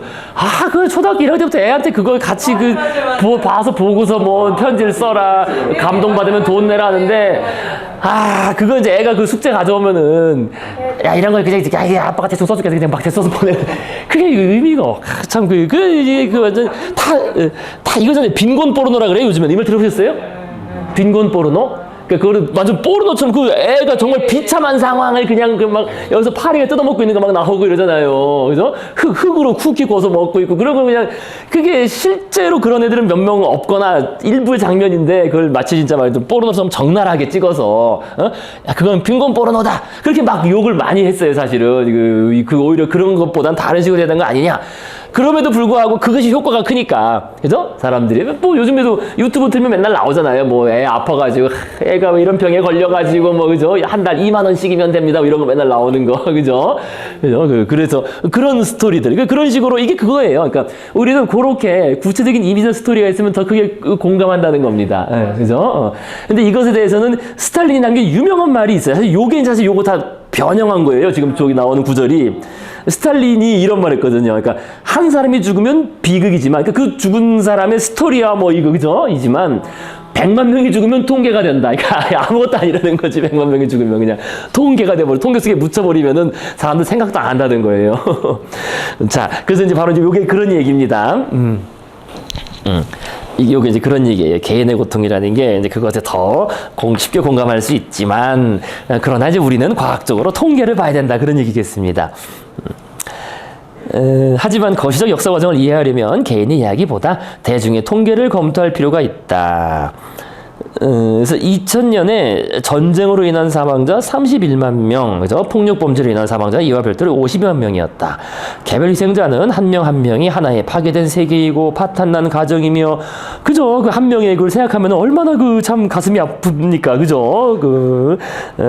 죽으면, 그죠? 친구와 친척이 평생 안고 살아야 할 상처다. 하지만 거시적 시각에서 보면 이 83만 명은 2000년의 총 사망자 5,600만 명 중에서, 그죠? 이게 늙어 죽은 사람까지 다 포함해서요, 1.5%를 차지할 뿐이다. 그의 자동차 사고로 인한 사망자는 126만 명, 총 사망자 2.25%, 자살로 인한 사망자는 82만 5천 명, 1.45%였다. 2002년의 수치는 더욱 놀랍다. 총 사망자 5,700만 명 중에서 전쟁으로 인한 사망자는 17만 2천 명, 폭력 범죄로 인한 사망자는 56만 9천 명에 불과했다. 그러니까 인간의 폭력에 의한 전체 사망자는 74만 1천 명이었다. 그러니까 70억 인구 중에서 이렇다는 그 당시 70억이었으니까요. 그래서 이와 대조적으로 자살자는 87만 3천 명에 이르렀다.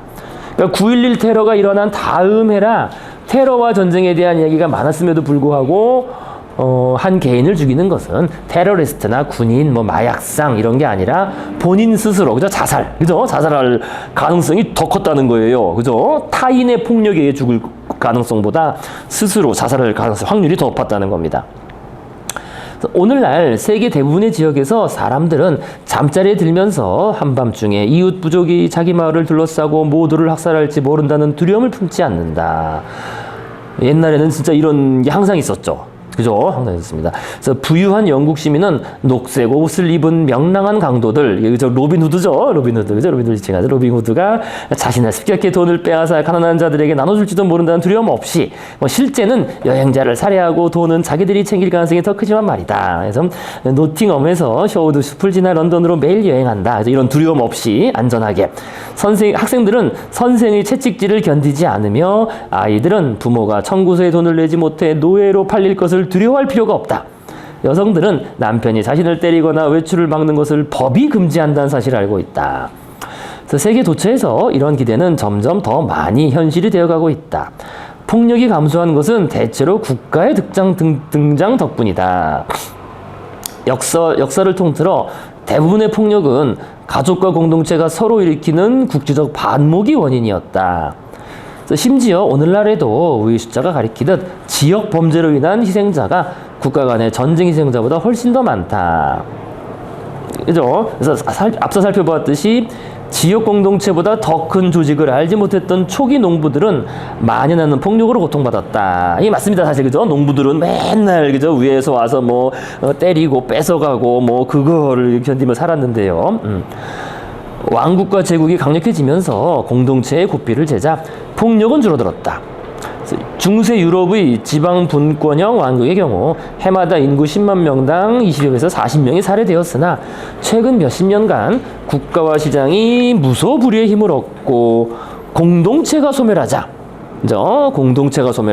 폭력의 발생률은 아주 낮아졌다. 공동체, 그러니까 국가라는 그 강력한 권력이 등장했고, 그다음에 혈연 집단, 지역 공동체가 해체되면서 사실 지역 공동체 내의 폭력이 아주 심하거든요, 원래. 그죠? 부모가 아이를 때리거나, 그죠? 뭐 그 지역 내에서 뭐 양반이나 이런 귀족이 밑에 사람을 뭐, 그죠? 학살하고 이런 게 흔했는데 막 처벌하고 그런 게 사라지고 나니까 폭력의 발생률은 아주 낮아졌다. 오늘날 세계 평균을 보면 연간 10만 명당 피살자는 9명이 지나지 않는다. 그리고 대부분의 살인은 소말리아나 콜롬비아 같은 취약한 국가에서 발생한다. 유럽의 중앙집권적 국가에서는 평균 살인사건 발생률이 연간 10만 명당 1명 정도에 불과하다. 물론 국가가 권력을 이용해서 자국민을 살해하는 경우가 있다는 것은 분명하며 이런 사례가 우리 기억과 두려움에 크게 다가올 때도 종종 있다. 뭐 예를 들면 뭐 광주 사태라든지 뭐 그죠? 4.19 혁명 이럴 때 그죠? 국가가 이제 오늘날 뭐 다른 나라도 마찬가지고요. 뭐 지금 그 버마 그죠? 미얀마에서도 그런 일이 발생하는데 이런 거. 그래서 20세기에 자국의 보안 병력에 의해 살해된 국민은 수억 명은 아니지만 수천만 명에 이른다. 이제 그게 포함돼서 그래요. 특히 스탈린이 한 1,000만 명 정도를 그냥 학살을 했거든요. 이거 아까 그런 얘기 한 거예요. 그거 뭐 죽여도 그 통계밖에 안 된다. 아무것도 아니다. 그죠? 스탈린은 거의 자기 인구, 그 당시 소련 인구의 10%를 숙청했어요. 10%를 숙청. 야, 숙청했으니까 다 죽인 건 아닌데 다 러시아 시베리아로 보내고 뭐 그런 겁니다. 엄청난 거죠, 스탈린이. 그래서 아주 역사에 히틀러를 능가하는 그런 자, 그럼에도 거시적으로 볼 때 국가가 운영하는 법원과 경찰 덕분에 세계 전체의 안전 수준은 아마 높아졌을 것이다. 심지어 가혹한 독재 정권 아래일지라도 어떤 사람이 다른 사람의 손에 목숨을 잃을 가능성은 현대 예전에 비해 훨씬 낮아졌다. 그러니까 요 사례를 지금 볼 수 있는 게요, 그 필리핀이에요. 필리핀. 그죠? 지금 필리핀 지금 정권 바뀌었나 안 바뀌었나요? 왜 얼마 전까지 대통령은 바뀌었나요, 필리핀? 그래서 얼마 전까지 대통령은 그거였잖아요, 그죠? 두르테르인가에서 마르코스.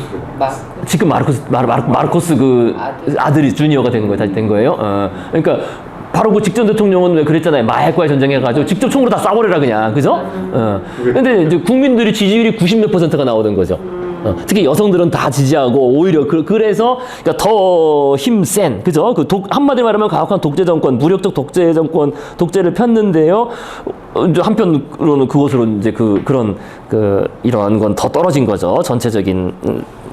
우리나라도 뭐 사실 그렇긴 하죠. 박정희하고 왜 전두환이 처음에 딱 한 게 그거잖아요. 박정희가 하자마자 한 게 깡패 때려잡는다 그래가지고. 그래서 박정희 잡자마자 왜 깡패 여기 목에 딱 그거 보신 적 있어요? 옛날 역사 사진? 물론 저도 태어나기 전이니까 왜 박정희가 구태타 한 다음에 종로에 있는 깡패들 다 잡아가지고 군인들 뒤에 총 들고 이 앞에다가 나는 깡패입니다. 딱 매달고 쭉 하고 나중에 다 사형시키고 막 그랬죠. 그죠? 실제로 사형시키고 막 그런 식으로. 네, 전두환 사실 그거를 먼저 했죠. 그죠? 정의사회 구현해가지고, 그래서 먼저 한 게 사회 불황아들, 사회 이런 사람들 다 잡아다가 죽이고, 그런 식으로. 자, 그래서요, 계속합니다. 1964년 브라질의 군사 독재 정권이 수립되었다. 그 통치는 1985년까지 계속되었다. 그 20년 동안 수천 명의 브라질인이 정권에 의해 살해되었고 또 다른 수천 명이 투옥되고 고문을 당했다. 하지만 이 정권 최악의 시기에도 평균적인 리우데자네이루 시민이 다른 사람의 손에 죽을 확률은 와오라니 아라웨테 야노마무족의 평균보다 훨씬 더 낮았다. 아마존 밀림 깊은 곳에 사는 이들 토착민들에게는 군대도 감옥, 경찰도 감옥도 없다. 인력적 연구에 따르면 이 종족 남성의 4분의 1에서 2분의 1가량은 이르든 늦든 재산이나 여성이나 특권을 두고 벌어진 폭력적 충돌로 인해, 즉 타인에 의해서 이제 사망한다는 거예요. 실제로 이거는 뭐 지금도 그러고 있습니다. 그래서 여기 사실 제일 유명한 게 야노마모족이거든요. 저도 이제 대학 다닐 때 처음 이 얘기를 들었어요. 그죠? 야노맘이라고 이렇게 발음을 하는데요. 이것도 뭐 우리가 이미 알고 있는 야노마미가 뭐냐? 그냥 사람이란 뜻이에요. 자기들, 그죠? 자기들 언어로는 그냥 사람 뜻합니다. 그래서 그 베네수엘라, 브라질의 열대우림에 거주하는 어쨌든 그 부족으로 현재 한 1만 명 정도 남아 있고요. 그래서 이게 벌써 제가 30년 전에 그 대학 그래서 처음에 교양 수업 배울 때부터 유명했던 그런 이름이에요. 이름이 기억에 남는 게. 그러니까 서구 세계에 알려진 이후로 인류학계에서는 가장 폭력적인 부족, 그죠? 부족의 대명사가 됐어요. 야노마모. 그때 야노마모라고 처음 배웠어요. 저는 야노마미족. 가장 폭력적인. 그래서 이웃 집단과 자원을 두고 자기들끼리 치열하게 싸우면서 남성의 절반 이상은 이러한 분쟁에서 사망한다. 또한 뭐 그 집단 내 아까 말한 것처럼 지역 공동체에서 여성에 대한 여성과 어린이에 대한 구타, 강간, 살해는 매우 흔한 거고 너무나 흔한 일이고 아주 가장 폭력적인. 그만큼 사실 열대 밀림이라는 게 의외로 척박한 환경이에요. 그래서 자원을 놓고 맨날 싸우기 때문에 그 안에서 이런 일이 발생한다는 겁니다. 그래서 여기 보시면 아시겠지만은요. 여기 맨 밑에가 유럽이에요. 유럽하고 미국. 그러니까 그 어떤 전쟁 갈등이죠. 그러니까 타인에 의해서 죽은, 그죠? 죽은 그 살인 그 비율, 남성 비율을 봤을 때 지금 이 야노마모족이 두 번째거든요. 두 번째에서 40%가 넘죠.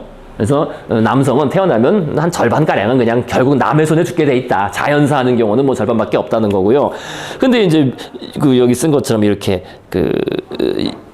유럽이나 미국은 뭐 거의 0%죠. 그죠? 다른 사람 손에 죽을 일은 거의 적은 겁니다. 근데 이거보다 더 난폭한 있어요. 더 난폭한 지역이 히바로족이라고, 히바로족. 에콰도르와 페루 지역에 근처 사는 얘들은 60%가 넘어요. 거의 60% 넘게 아주 폭력적인 그런 부족입니다.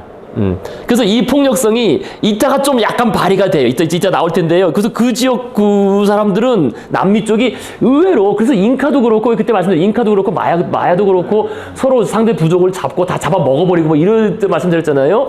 그러니까 그런 게 좀 있는 것 같아요. 또 그만큼 또 척박하다고 할 수 있어요. 사실 안데스 산맥 고원이 척박하잖아요. 그게 고원과 밀림이라는 게 의외로 자원을 놓고 이게 서로 분쟁할 수밖에 없는 그런 지역이라는 겁니다. 그래서 뭐 이따가도 약간 그 현대사까지도 약간 이런 게 연결됩니다. 거기는 왜 밑에 파타고니아나 이런 큰 평야가 있고 굉장히 좋은 땅이 있는데 산에서 운명이 일어났어요. 자, 이번에 이제 521페이지 제국의 은퇴입니다. 그래서 결국 과거에 커다랐던 제국들은 다 이제 사라지게 됐죠. 1945년 이래 국가 내의 폭력이 줄었느냐 늘었느냐 하는 문제는 논의의 여지가 있을 것이다. 누구도 부인할 수 없는 사실은 국가 간의 폭력, 그죠? 전쟁이죠. 국제전. 이 사상 최저로 떨어졌다는 점이다. 가장 명백한 사례는 유럽 제국의 붕괴다. 역사를 통틀어 제국은 반란을 철권으로 분쇄해왔고 최후를 맞이할 때가 되면 스스로를 침몰로부터 구하기에 모든 힘을 다하며 그 결과 피바다 속에서 무너지는 것이 보통이었다. 그래서 끝내 제국이 소멸할 때는 통상 무정부 상태와 계승 전쟁으로 이어졌다. 뭐 항상 그랬죠, 그죠? 그래서 이와 달리 1945년 이래 대부분의 제국들은 평화로운 조기 은퇴를 선택했다. 그래서 이들의 붕괴 과정은 상대적으로 신속하고 조용하며 질서정연했다. 그래서 1945년 영국은 지구의 4분의 1을 지배했다. 그로부터 30년 뒤 그 지배권은 몇 안 되는 작은 섬들에 한정되었다. 그래서 해가 지지 않는 나라 영국, 그죠? 그래서 그 사이 영국은 대부분의 식민지에서 평화롭고 질서 있게 철수했다. 그래서 말라야, 이게 말레이시아 연방입니다. 말레이시아하고 뭐 그 미얀마하고 다 이렇게 싱가포르까지 주로 포함된 그 말레이시아 연방이나 케냐처럼 영국이 무력으로 버티기를 시도한 지역도 있었지만 대부분의 지역에서는 그렇지 않았다. 그래서 제국의 종말을 한숨과 함께 받아들였을지언정 성질을 부리진 않았다. 권력을 유지하기보다는 가능한 한 매끄럽게 넘겨주는 데 힘을 쏟았다. 참 요건 좀 특이한 그런 영국의 문화 같긴 해요. 승복하고 넘어가는 건 나름 또 잘 꾸며주고 최대한 그래도 물론 뭐 영국이 폭력적이지 않았다는 건 아닌데 그래서 여기 쓴 거죠. 근데 요것도 사실은 이 말라야가 나왔는데 말라야 같은 경우는 요것도 그냥 물러났다기보다는 그 당시 냉전 시대였잖아요. 48년 이후에 냉전. 그 냉전으로 인해서 이 말라야 지역의 어떤 공산당, 그죠? 중국 공산당과 연결된 공산당 그 세력과의 그 전투를 말하는 겁니다. 요게 뭐 그런 의미에서 그냥 물러났다고 안 썼지만 어쨌든 그런 거고요. 그래서 그 사례를 볼 수 있는 게 이거예요. 홍콩의 평화적 반환. 그래서 홍콩에서 물러날 때 뭐 특별히 뭐 그죠? 신경질 부리지 않고 그냥 물러났잖아요. 그죠? 그것도 좀 일찍 넘겨줬지 사실은. 그죠? 일찍 빨리 넘겨줬죠. 그래서 1차 대전, 2차 대전을 겪으면서 영국이 급속하게 사회이 급속하게 약해진 게 아마 거기다가 이제 미국이 갖고 있는 위상 자체가 워낙 커졌어요. 결국 이제 기업이 문제예요. 기업 자체가 그 경제력 자체가 미국의 기업들이 다 커져버리고 그래서 그렇죠. 자, 그다음 그래서 이제 마하트마 간디의 비폭력주의에 수많은 칭송이 바쳐지고 있지만 적어도 그 칭송 중 일부는 대영 제국에 돌아가야 마땅하다. 그래서 인도인들은 오랫동안 격렬하게 폭력적으로 저항했지만 영국의 통치가 종식될 때 델리나 캘커타의 거리에서 영국과 싸울 필요는 없었다. 영국이 이제 그죠? 독립에 대해서 대규모로 진압한 적은 없어요. 그죠? 전투까지 하면서. 근데 그 전에는 많이 이제 했지만. 미국하고는 싸웠잖아요. 네? 미국하고 이제 미국 독립전쟁이 있었어요. 미국 독립전쟁. 그거는 그거랑 연결돼서 그런 거죠. 그때 말씀드린 것처럼 경제적인. 어쨌든 그죠? 가장 큰. 근데 그 당시엔 미국이 그렇게 크지는 않았죠, 사실은. 그래서 미국 식민지라는 게 그게 뭐 큰 중요도가. 근데 인도는 좀 다르죠. 덩치가 이미 컸고 했는데. 자, 그래서 522페이지. 제국의 자리는 많은 독립국들이 차지했다. 그 대부분은 이후 안정적인 국경선을 유지했으며 이웃 나라와 대체로 평화를 유지하며 살았다. 물론 위협을 느낀 대영 제국의 손에 사망한 사람은 수만 명에 이르고 물론 뭐 그 전에도 많이 죽었죠. 그래서 제국이 여러 분쟁 지역에서 철수하는 바람에 민족 분쟁이 분출해 수십만 명이 희생되게 됐다. 특히 인도도 그렇고 아프리카도 그래요. 손 빼고 나니까 지들끼리 막 싸워. 그다음부터 완전 이게 다 르완다 사태니 이런 게 다 그 뿌리가 있는 거예요. 제국주의자들이 그냥 자기들이 다 빼버린 거죠. 철수해버리니까 힘의 공백이 생겨가지고 근데 부족전 그다음부터 부족들 간에 정말 말 그대로 걔네도 그거잖아요. 자기들이 이렇게 자기 마음대로 국가를 그냥 해보니까 그렇죠. 민족이 없는 국가를 만들어내니까 맨날 내전이니까 그 내에서 이제 그죠? 부족은 다르니까 서로 그죠? 전통적인 부족들이 있으니까 그래서 맨날 싸운 거예요. 그래서 장난이 아닌 거죠. 그래서 아프리카의 르완다 내전이나 그 전에 수많은 내전들이 힘의 공백에서 비롯된 힘의 공백에서. 다 영국과 프랑스. 맞아요. 그리고 이라크 전쟁도 그래. 이라크 내에서도 후세인도 마치 그냥 선 거버리고 나가버리니까 힘의 공백이 생겨서 그 내에서 뭐 난리 난 거죠. 그 내에서 아주 그냥. 자, 그래서요. 하지만 장기적으로 역사적 평균과 비교하면 영국의 철수는 평화와 질서의 모범이었다. 뭐 맞긴 맞는 말이죠. 전체를 비교해보면 이렇게 이제 그죠? 희생이 이 정도로 끝나고 철수한 적이 없죠. 제국이. 반면 이제 프랑스는 좀 지저분했습니다. 프랑스는 이게 별로 많지 않아서 그런가 식민지가 얼마 안 돼서 그런가 그거를 이제 끝까지 놓지 않으려고 프랑스 제국은 이보다 완고했다. 붕괴 후 베트남과 알제리에서 알제리 승산 없는 싸움을 피비린내 나게 벌인 탓에 정말 수십만 명 거의 아니라 뭐 거의 뭐 수백만 명에 이를 정도로 희생되었습니다. 실제로 양쪽 다 합치면은요. 하지만 프랑스 역시 나머지 지역에서는 신속하고 평화롭게 철수했다. 근데 이거는 아까 말한 대로 자기들이 별 이권이 없는 예를 들면 뭐 말리라든지 이런 아프리카 그 사막 지역 그냥 괜히 차지하고 있다가 그냥 한 곳 그리고 빼버리는 그런 겁니다. 그거 말고는 어쨌든 베트남과 알제리에서는 엄청 장난이 아니었죠. 그래서 요거 잠깐 프랑스가 의외로 자기들은 그죠? 자유평등 박애 외치지만은 이거를 보면은 영국보다 훨씬 사실 지저분했어요. 왜? 그러니까 정말 두 번의 큰 전쟁인데 정말 치욕적인 전쟁이죠, 사실은 이게. 1차 인도차이나전, 이게 베트남 독립전쟁이거든요. 그래서 베트남이 이제 똑같이 일본이 점령했다가 일본이 망했잖아요. 일본이 망하고 나니까 베트남도 우리나라랑 똑같아요. 해가지고 이 북이 10지도를 경계로 북쪽은 중화민국 그 당시 이제 장개석, 장개석이 북쪽을 차지했고 남쪽은 이게 원래 프랑스 땅인데 프랑스는 지금 자기네 나라가 히틀러한테 점령당했잖아요. 그러니까 뭐 정신이 없는 거지. 그래서 그 베트남, 인도차이나 남쪽을 영국이 이제 그 장악을 해요. 우리나라 남쪽은 이제 미국이 하고 북쪽은 소련이 장악했던 것처럼 베트남을 북쪽은 이제 그 중화민국, 장개석의 중화민국, 남쪽은 영국이 차지하는데, 근데 곧바로 어떤 일이 발생하냐면 국공내전, 그죠? 그 중국에서는 공산당과 그 장개석이 싸우는 바람에 얘들이 다 철수해버린 거야. 그것 때문에 바빠가지고. 그러니까 북쪽이 비어버리잖아요. 북쪽이 비어버린 상태에서 그때 이제 호치민이 나와서 이제 독립을 선언한 겁니다. 우리가 이제 그 8월 15일 그거에 맞춰서, 미주리 서명에 맞춰서 베트남 민주공화국을 선포했습니다. 남쪽은 뭐 그냥 영국이 점령하고 있는 건데, 형식상. 그죠? 근데 남쪽은 그냥 그대로였고. 그래서, 야, 그러면 이제 베트남 민주공화국으로 그냥 가는 거냐? 했는데 프랑스가 우리 이제 지들이 이제 그쪽에서 나치하고 결국 유럽에서 전쟁이 끝나고 다시 이제 정신 차렸잖아요, 그죠? 다시 자기 나라로 돌아왔으니까 안 된다, 이거 우리 못 준다 해가지고 개입한 거예요. 이거 우리 못 준다. 독립인정부터 이거 니네 우리 땅이다 해가지고 프랑스가 선제 공격을 합니다. 이게 참 지저분해요. 선제 공격해서 폭격 시작돼가지고 한 거의 10년 가까이 싸웠어요. 싸우다가 이제 이것도 안 돼가지고 다시 이게 나뉜 겁니다. 17도를 경계로 북베트남과 우리 월남이라고 하는, 그죠? 월남, 남베트남으로 분리되고, 그러면서도 계속 시달리죠. 그 게릴라전에 시달리다가 나중에 자기들은 못하겠다 하면서 이제 넘기는 거죠. 미국한테, 그죠? 미국한테 넘기고 64년부터 그래서 한 10년 동안 계속 시달리다가 넘기고 64년부터 미국의 본격적 개입으로 해서 이때가 이제 우리가 알고 있는 베트남 전쟁이 발생합니다. 어쨌든 완전히 졌어요. 이것도 결국에는, 그죠? 아주 뭐 참혹한 패배를 당하죠. 나중에는 참혹한 패배를 당하고 결국 휴전 협정을 맺고 그 다음에도 맥 못 추고 물러나고. 근데 요게 물러난 이유가 요것 때문에 요거가 연관돼 있어요. 바로 54년이잖아요. 그죠?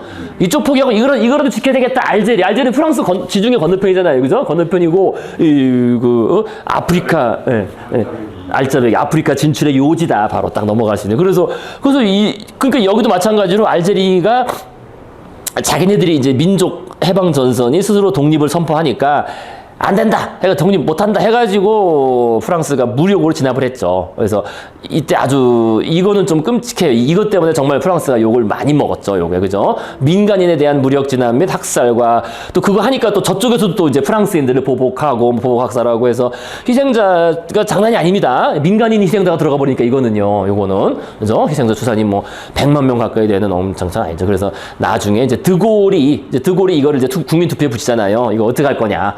그래서 국민투표, 그러니까 그 프랑스의 한 주가 된다, 아니면 뭐 알제리 독립한 데서 이제 국민투표로 알제리 독립을 하게 됩니다. 어쨌든 이것이 아주 지저분한 전쟁으로 두 번 다 결국 실패했어요. 이것도 엄청 오래 싸웠잖아요. 엄청 긴 겁니다, 이거, 그죠? 8년, 9년, 그죠? 54년에서 62년이니까. 그래서 프랑스 이렇게 완전히 힘을 못 쓰고 나가죠. 그러니까 맨날 그 위대한 프랑스의 자존심 얘기하는 거예요. 자기들은 이런 그 망한 역사가 있으니까. 근데 어쨌든 프랑스는 상당히 좀 지저분하게 철수했다. 이렇게 보시면 되겠습니다. 그래서 현재 남긴 것도 무질서한 혼란이 아니라 안정적인 국가들이었다. 그 다음에 1989년 소련의 붕괴는 더더욱 평화롭게 진행되었다. 그죠? 1989년 91년인데 89년은 그 정권이 바뀐 거고요. 89년에는 저 일이 있었죠. 1989년에는 그 베를린 장벽 붕괴가 있었고, 그죠? 베를린 장벽 붕괴 이후에 그 보리스 옐친이, 그죠? 그 이제 러시아 대통령이 되고, 그다음에 실제로 이제 완전 붕괴는 91년도입니다. 완전 붕괴는 91년 12월에 소련 해체됩니다. 그래서 발칸, 코카서스 지역이라고 합니다. 카카스, 그다음에 중앙아시아, 여기 러시아, 그죠? 중앙아시아에서 민족 분쟁이 분출했다는 점을 감안해도 그랬다. 그렇게 강력한 제국이 그토록 신속하고 조용하게 사라진 이유는 역사상 달리 없었다. 그렇죠? 1989년 소련 제국은 아프가니스탄에서 제외하면 군사적 패배를 당하지 않았으며 외부의 침입이나 내부의 반란도 없었다. 심지어 마틴 루터 킹 스타일이 시민적 불복종 운동이 대규모로 일어난 일도 없었다. 물론 좀 있긴 있었죠. 그래서 옐친이 옐친이 등장할 때 뭐 약간 그런 그 시민 시위가 있긴 있었는데, 자 그다음에 소련은 당시 수백 명의 군대, 수십만 대의 탱크와 항공기, 인류 전체를 여러 차례 멸절시킬 분량의 핵무기를 보유하고 있었다. 붉은 군대와 여타 바르샤바 동맹군 군대는 변함없이 충성스러웠다. 이 바르샤바 동맹이라는 게 이게 나토에 대항하는 겁니다. 들어보셨죠, 그죠? 지금은 뭐 해체됐죠. 바르샤바 동맹이라는 게 없죠.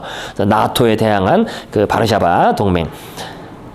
만일 소련의 마지막 지도자인 미하일 고르바초프가, 이게 작년에 죽었나요? 올해 죽었죠. 얼마 전에 죽었죠.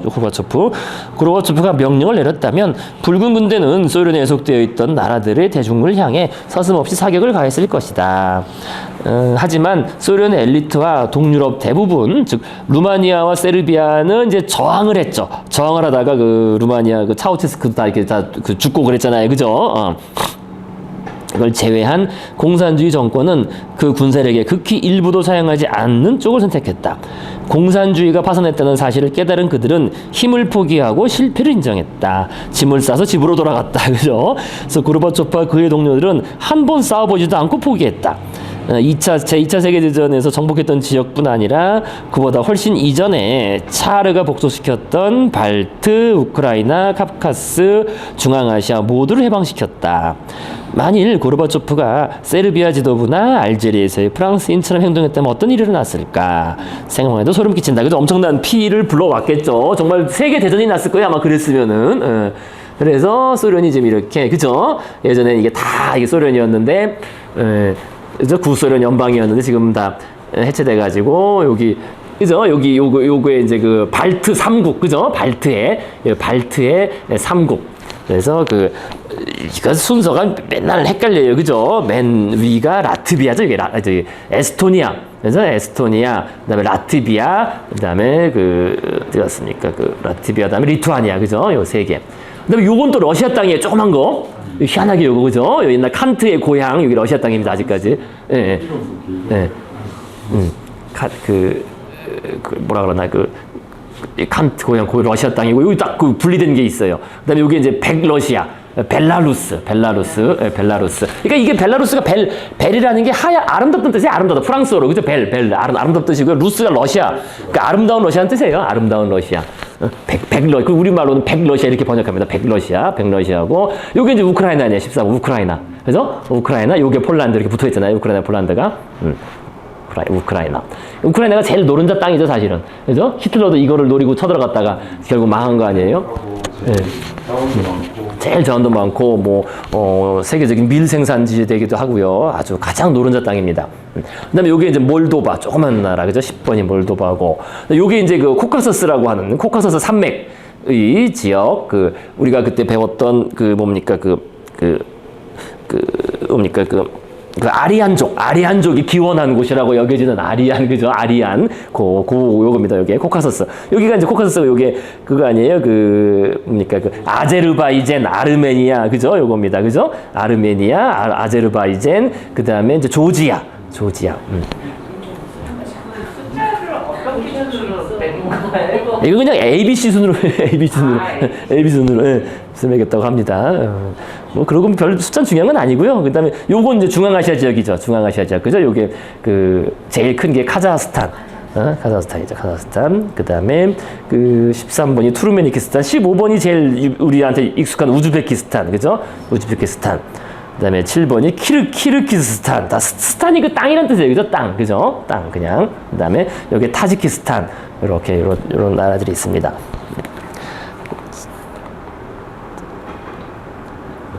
그래서 알짜배기 땅은 다 떨어져 나가는 거예요. 사실은 그렇죠. 이쪽에 아침에 다 떨어져 나가고, 러시아는 사실 남은 게 별로 없어요. 위쪽은 다 그 당시 기점으로 하면 거의 동토잖아요. 동토죠. 예. 자원밖에 없어요. 자원. 그죠? 그러니까 진짜 알짜배기는 요거죠. 요거. 그러니까 러시아에서 남아있는 그나마 알짜배기 땅은 요 정도예요. 요 정도. 요게, 요 정도. 어쨌든 여기가 세계적인 밀 생산 지대입니다. 여기가 아주 세계적이다. 근데 왜 고르바초프가 저렇게 해체를 해요? 그러니까 고르바초프는 상당히 합리적인 사람이에요. 굉장히 평가를 고르바초프 평가는 굉장히 좋잖아요. 서구인들한테 특히 좋죠. 합리적이고, 그죠? 안 했고. 그러니까 자기 한 거죠. 경제도 무너지고 그렇죠. 그러니까 자기 체제가 더 이상 이 체제로는 유지될 수 없다는 걸 깨달은 거죠. 사실은 유지될 수도 없었고요, 그죠? 이 체제로는 이 제국, 그죠? 소련의 이런 이념과 체제 자체가 사실상 실패했다는 것을 이제 깨달은 거죠. 더 이상 갈 수가 없고 우리는 붕괴를 하죠. 네, 그러니까 특별히 누가 뭐 어떻게 한 게 아니고 스스로. 네, 더 이상 할 수가 없는 그 효율성 이런 것 등등 해서. 자, 그래서 어쨌든 역사적인 대단히 큰 사건이고요. 저는 어쨌든 이 사건을, 요 소련 붕괴 사건이 이제 한 획을 긋는 역사를 어떤 나누는. 그러니까 1945년 있었다면은 이제 2차 세계대전 끝난 다음부터 이제 91년까지가 한 시대고, 91년부터 이제 사실 이제 오늘날의 시대가 온 거죠, 사실은. 그죠? 이제 새로운 세대, 그러니까 그 이후에 태어난 세대들은 이제 다르죠. 그런 면에서 이제 30살 이전 세대하고 그 전에 태어난 사람하고 좀 다르다는 그 세대를 나눠볼 수 있겠습니다. 자, 그래서요, 그 다음에 조금만 보시고 마무리 하시겠습니다. 그러면 이 앞에 제목하고 조금만 보시고요. 팍스 아토미카. 그래서 팍스 아토미카. 이제 한글로 돼가지고 이게 뭔 말인가 봤더니, 여기 아토믹 범. 아토믹. 원자폭탄. 여기. 그러니까 원자폭탄에 대한 평화라는 거예요. 영어로 찾아봤더니, 아토미카. 그래서 팍스 아메리카는 아메리카에 의한 평화, 그죠? 팍스 로마에 의한 평화. 이거는 원자폭탄에 의한 평화다. 그래서 제목이 팍스 아토미카예요.